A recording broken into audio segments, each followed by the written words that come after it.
Hello, hello everybody, hello, bonjour à tous, bonjour, bonsoir, tout dépend à l'heure à laquelle tu me suivras.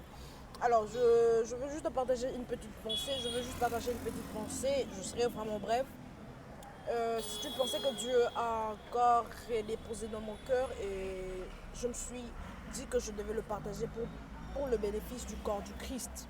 La Bible dit, c'est la bénédiction de l'Éternel qui enrichit et n'en fait suivre d'aucun chagrin.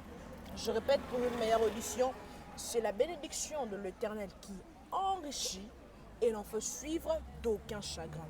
Donc, parlant, nous comprenons que pour être béni, pour être riche en Dieu, cela ne signifie pas forcément avoir de belles voitures, cela ne signifie pas seulement avoir de belles calendriers d'adresse, un beau calendrier d'adresse, un beau carnet d'adresse, cela ne signifie pas seulement avoir de connexions majestueuses, de rencontres extraordinaires, mais cela veut dire être porteur de paroles de bénédiction. Être porteur de paroles de bénédiction.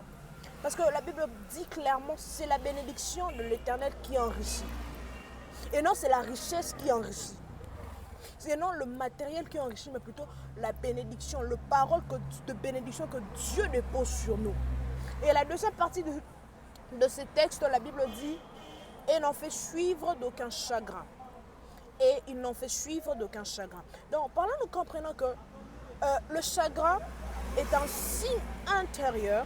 Le chagrin est un signe intérieur. Nous disons à nous-mêmes qu'il y a un ça ne va pas.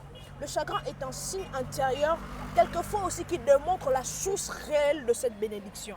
Le chagrin est un signe intérieur qui atteste aussi si réellement cette bénédiction ne vient pas de Dieu. Atteste réellement que cette bénédiction ne vient pas de Dieu. Parce que toute bénédiction provenant de Dieu ne doit s'en suivre d'aucun chagrin.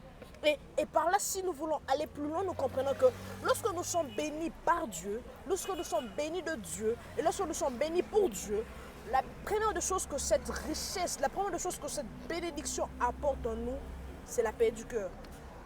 C'est la paix du cœur.